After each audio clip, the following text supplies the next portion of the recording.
Risti, kenapa Mas Gibran itu sekarang juga ikut diisukan ijazah palsu segala macam?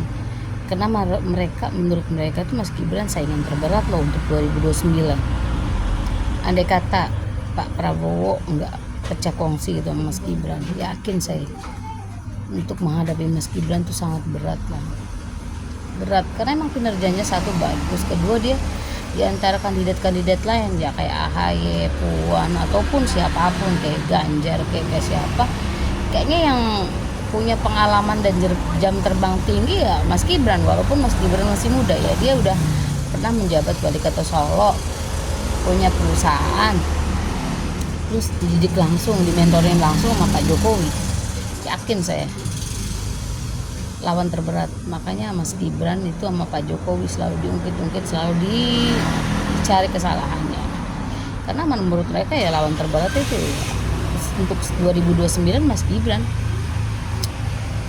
ya. Andai kata disandingkan dengan siapapun, insya Allah Mas Gibran menang. Makanya kayak Merah, Biru dan partai politik yang lain ya, rupanya mereka nggak sadar mereka itu lawan terberat ya mereka itu ya cuman Mas Gibran doang yang terberat. Nah sekarang ini kayak Mas Kaisang itu gila ya, masih semuda itu tapi dia punya lawan yang berat juga loh, ketua partai yang termasuknya udah jam terbangnya tinggi ya, kayak si Merah, si Biru itu kan lawan terberat tuh menurut saya. Tapi Mas Kaisang berani gitu ya, berani karena emang termasuknya ya punya kualitas yang bagus ya, pendidikannya juga bagus, mentalnya juga sudah terarah 10 tahun itu, 10 tahun dia mental anak Pak Jokowi itu terarah ya, dihina, dicaci, dia tahu dunia politik seperti apa, lawan-lawan politik bapaknya siapa aja. Jadi termasuknya insya Allah 2029 tuh ya insya Allah menang. Dan satu lagi, partai yang mewakili rakyat jelata ya cuma PSI untuk saat sekarang ya.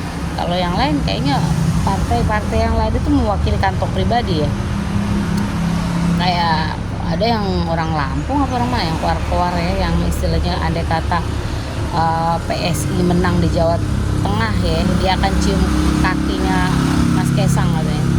Kita kawal deh, kita menangin yuk Jawa Tengah, yuk menangin PSI biar dia biar dia mencium kaki Mas Kaisang.